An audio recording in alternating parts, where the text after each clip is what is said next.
Радий вітати в Україні міністра закордонних справ і міністра оборони Ірландії Саймона Ковені. I'm very happy to welcome the Minister of Foreign Affairs as well as the Minister of Defence of Ireland, Simon Koveny, in Ukraine.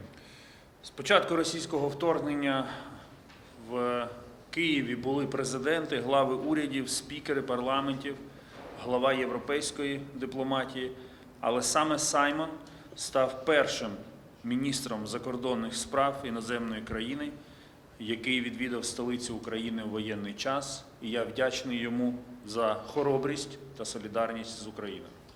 Since the beginning of the Russian aggression in Kiev, there were a number of foreign delegations. We've hosted presidents, the heads of governments, speakers, as well as the head of the European Council.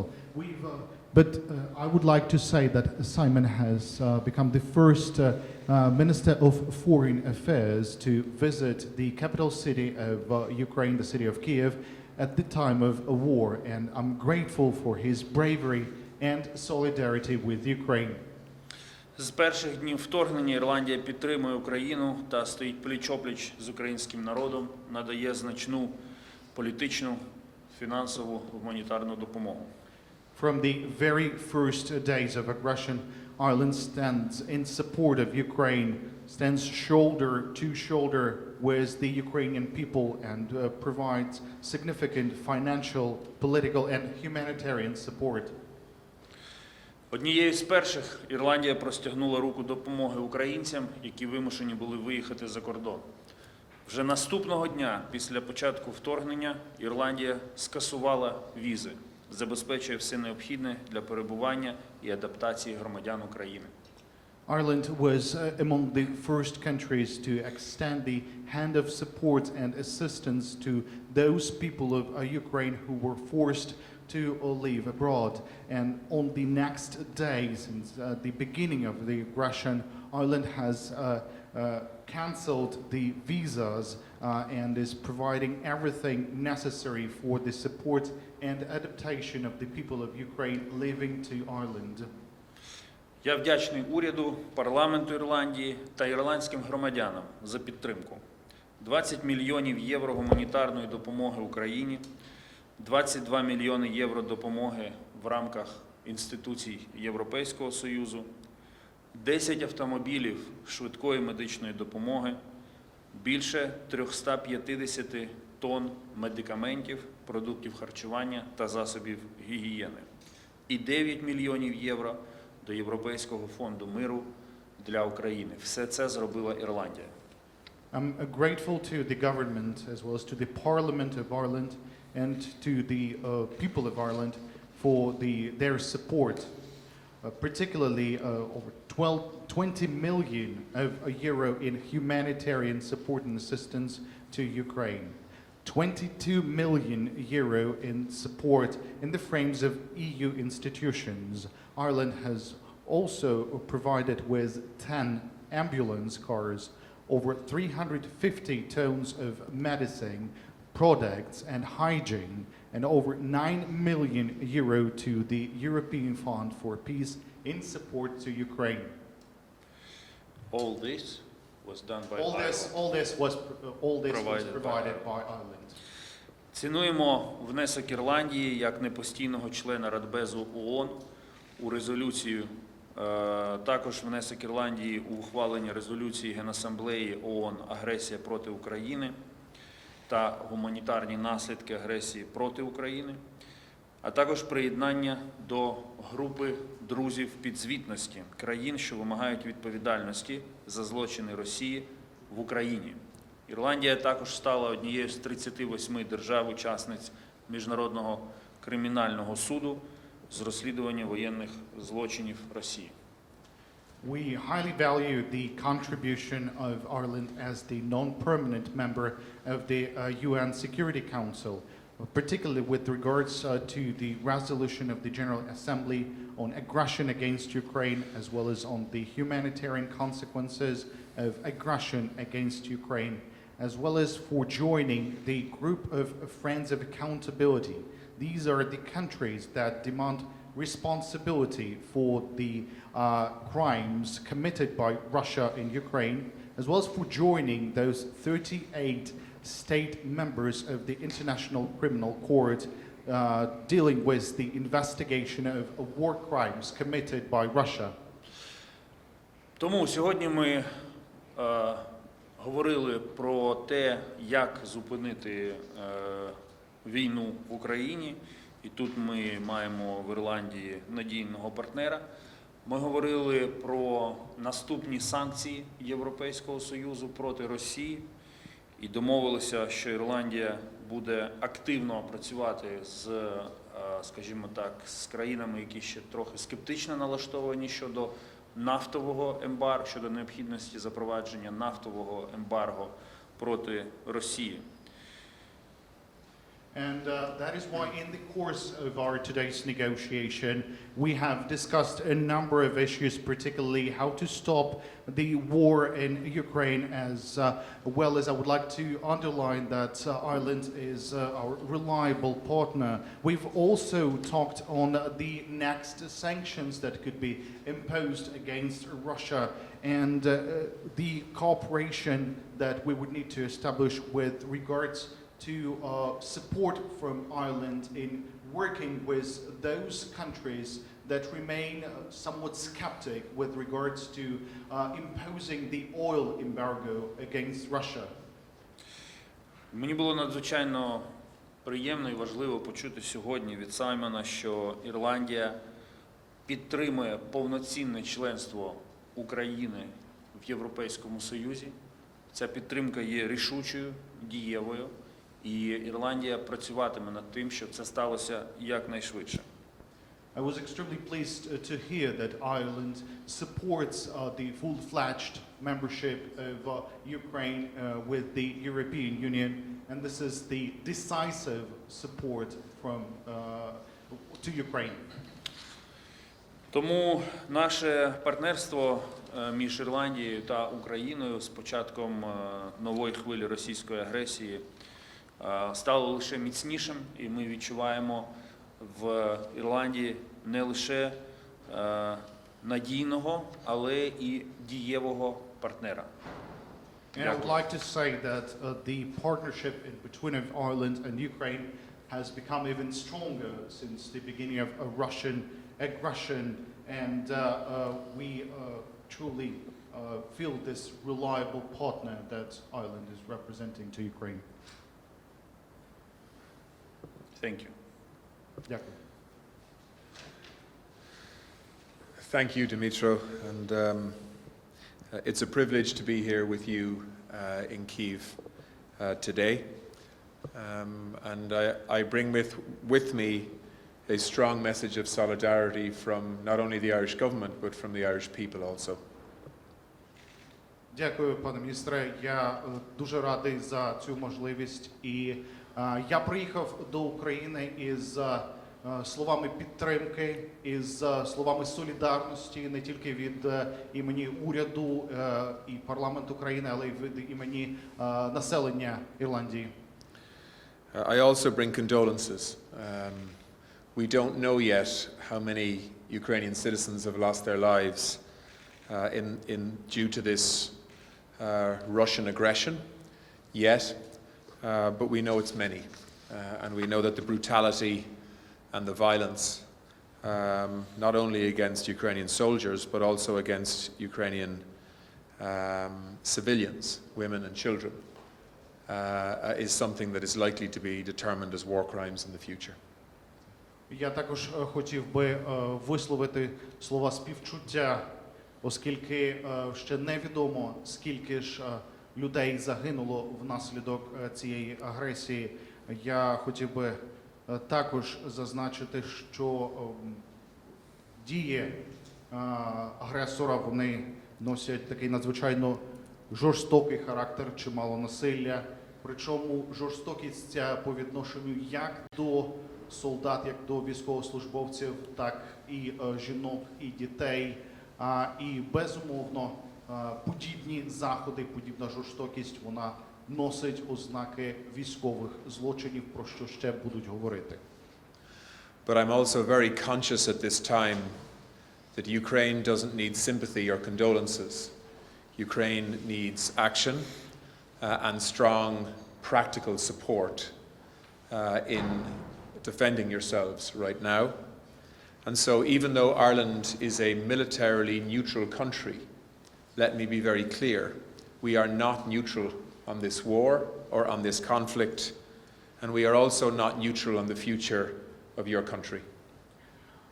Я також хотів би зазначити, що, напевно, не стільки слова співчуття зараз важливі для України, скільки дії, скільки практичні заходи на підтримку України. І незважаючи на те, що Ірландія є військово-нейтральною країною, я хотів би відмітити, що ми не можемо залишатись нейтральною у цій війні. So far, in 7 weeks, Ireland has contributed over 20 million euros in humanitarian assistance to Ukraine. We have contributed and committed 33 million euros of military assistance to your armed forces through the European Peace Facility. We are strongly advocating for a maximalist approach in the context of sanctions against Russia as a deterrent to the continuation of this war. And we believe that we need to move beyond what has currently been agreed collectively by the EU to include an oil embargo in a 6th package of sanctions. Я також хотів би відмітити, що протягом останніх 2 тижнів наша країна виділила понад 20 мільйонів євро на гуманітарну допомогу України. Крім того, ми маємо зобов'язання на суму понад 33 мільйони євро щодо військової допомоги Збройним силам України. Я також хотів би відмітити, що моя країна поділяє думки про необхідність максималістського підходу у відносинах з Росією, зокрема в питанні накладання санкцій на Росію, що мають носити осеред іншого також і стримувальний ефект, стримувальний характер.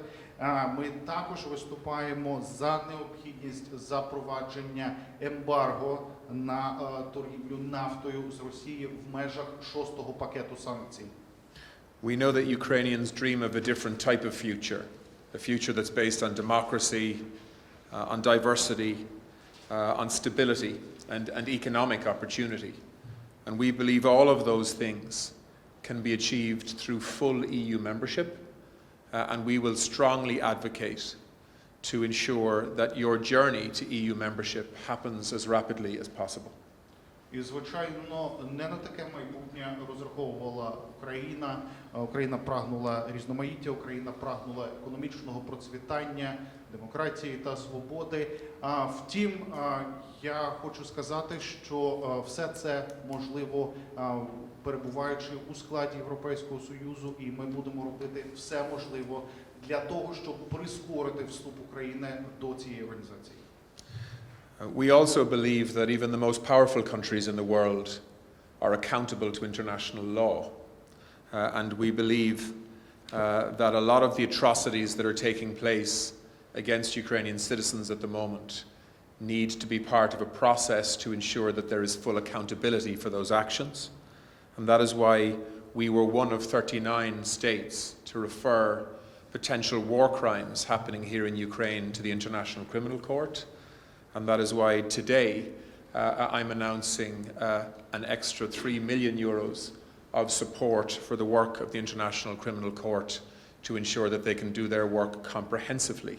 I know that the Chief Prosecutor has been here in the last few days, and of course we will see an ICC presence in Ukraine for many, many months to come. Я також хотів би відмітити, що ми вважаємо, що навіть найбільш потужні країни все ж таки мають нести відповідальність у разі порушення норм міжнародного права. В даному випадку варто відмітити, що уся та жорстокість, усі ті насильницькі дії, вони мають потягти за собою відповідну відповідальність. Я хотів би зазначити, що саме тому ми приєдналися до переліку з 39 країн, які звернулися до Міжнародного кримінального суду з проханням щодо розслідування військових злочинів, гідності військових злочинів, що відбуваються на території України.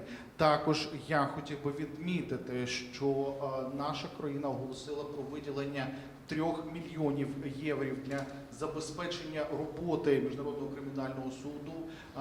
І також я чудово розумію, що і прокурор Міжнародного суду перебував протягом певного періоду часу в Україні, він відвідував, тож ми будемо усіляко підтримувати роботу Міжнародного кримінального суду.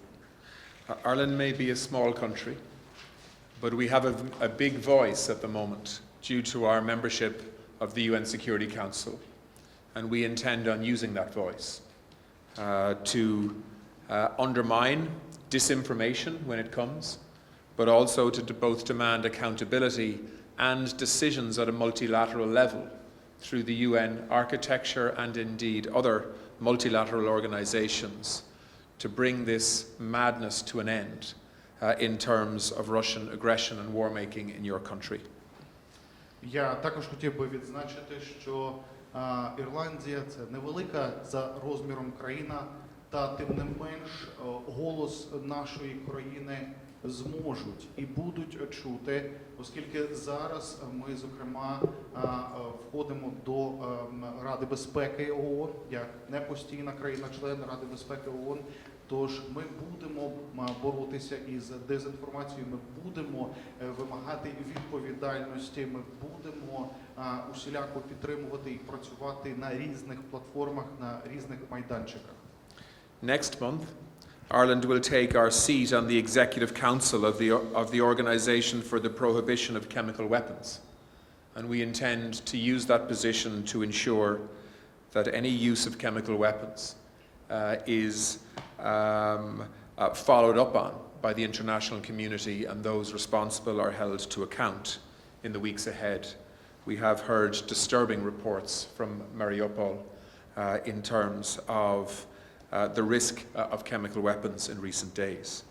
Ireland also will take the chair of the Council of Europe next month for the next 6 months.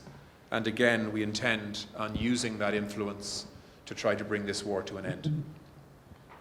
Крім того, я хотів би зазначити, що наступного місяця Ірландія відіграватиме дуже значну роль у виконавчій раді з питань нерозповсюдження і контролю за розповсюдженням хімічної зброї.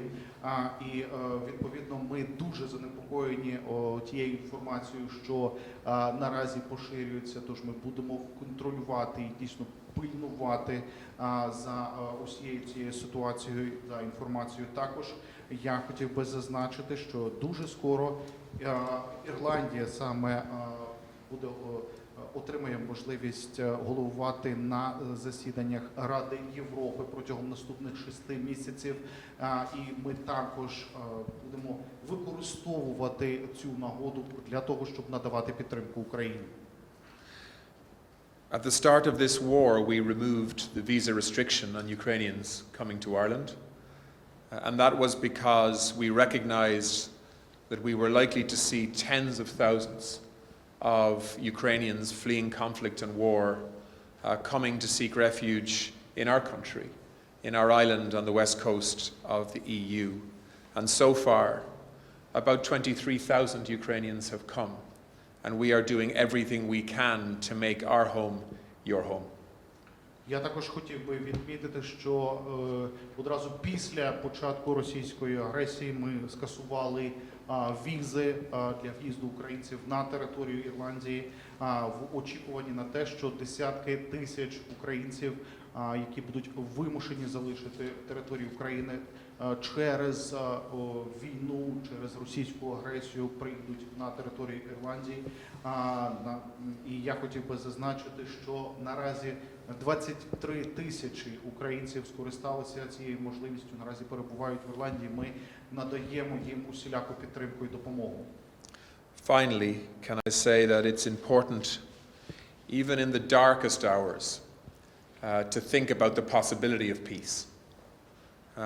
And for my country 24 years ago this week on Good Friday, which for Christians is tomorrow. My island made peace, a peace agreement that has lasted since then, where people who were killing each other are now arguing with each other through politics and finding a way to live together in peace. And I hope that there are elements of our peace process that can provide some inspiration during these incredibly difficult and dark times for Ukraine and Ukrainian people, that actually a different future is possible, and that there will be a time when we and your country will emerge from this darkness and from the aggression that is coming from Russia, when we can build a future together that is based on stability and peace and transparent politics and economic growth and travel and laughter and fun and music, the kind of thing that I believe every country has a right to. The last time I was here in Kyiv was 8 months ago during the Crimea platform. It was a very different city then. But I believe the future for Ukraine is a bright one when we manage to move through the darkness of war and hold those who have caused this conflict to account. Я також хотів би зазначити, що незважаючи на те, якими б темними часами, який би темний період зараз не панував в Україні, та тим не менш знайдеться можливість для того, щоб говорити і про можливість миру. Я хотів би відзначити, що 24 роки тому, саме у цей тиждень, а буквально у п'ятницю, це буде чиста п'ятниця, таке велике релігійне свято. Так от, у цей період, 24 роки тому, ми спромоглися створити для себе мир на території моєї країни, який існує і на сьогоднішній день. І я дуже сподіваюся, що щось подібне відбудеться і на території України, що ось ці темні часи, темний період завершиться, і на його зміну прийде і економічне зростання, і стабільність, і мир, і навіть посмішки на обличчях людей, музика і багато чого іншого. І ви знаєте, останнього разу я був у Києві 8 місяців тому. Ми тоді приймали участь у засіданнях в рамках Кримської платформи і, чесно кажучи, дуже змінився Київ. Але я дуже сподіваюся, що ці темні часи минуть і настане мир. And of course, the final thing I should say is that we stand with Ukraine. Slava Ukraini. Ну і наостанок хочу сказати, що ми з Україною. Слава Україні! Героям слава! Thank you, Excellencies. I will read out a few questions, and the first one goes from Sky News, Deborah Haynes, to Foreign Minister Kuleba. Can you confirm that Ukrainian missiles hit the Moskva Russian cruise missile liner? And the second question is, what is the danger for Mariupol and the wider Donbas region if the West does not send weapons fast enough? Well, I would direct your first question to our military command, who are in charge of defending the country by all means available to them in accordance with the international law of warfare. As regards the second question, well, if Ukraine doesn't receive all necessary weapons within days, not weeks, that will mean that more people, more civilians will be killed, more atrocities will be committed, and more Ukrainian villages and towns will be destroyed by the Russian offensive. Mariupol is in a dire situation, and it's extremely painful to receive news from there.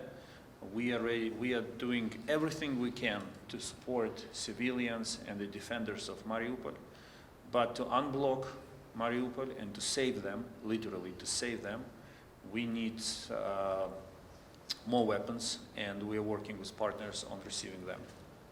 And one question from Ukrainian media I will read out in Ukrainian.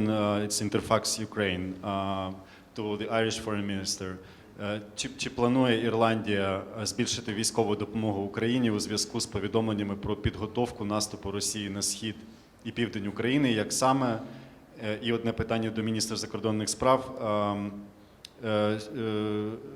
Як ви можете прокоментувати ситуацію з нібито відмовою України прийняти з візитом президента Німеччини Франка-Вальтера Штайнмаєра? Що насправді сталося, та чи обговорювали це питання з німецьким колегою? Чи матиме це вплив на німецько-українські відносини? Your Excellency, there was a question to you from the Interfox Ukraine. They're asking whether the Ireland is planning to increase the military support to Ukraine, considering the information on the plans of Russia to launch more of their offensive operations in the east and in the south of Ukraine. And if this is the case, how this support could be further reinforced? Yeah, so the straight answer to that question is yes. This week, the European Union has approved another €500 million of military assistance to the Ukrainian military, and Ireland will contribute fully to that funding. So to date, Ireland has committed €33 million of assistance to the Ukrainian military. The Irish contribution focuses on non-lethal weapons, but it's still important military assistance in terms of body armour, medical supplies, fuel, and other military equipment. It's the areas where we have expertise. And I think the EU will continue to respond as this war continues, unfortunately, to provide as much military support as it possibly can to Ukraine, to allow it to defend itself as effectively as possible. Ну, коротка відповідь на ваше запитання буде так. Я хотів би зазначити, що нещодавно в ЄС було прийнято рішення про виділення додатково $500 мільйона на військову допомогу для України, і, безумовно, Ірландія долучиться до цієї військової допомоги. Я також хотів би зазначити, що Ірландія виділила €33 мільйони на військову допомогу.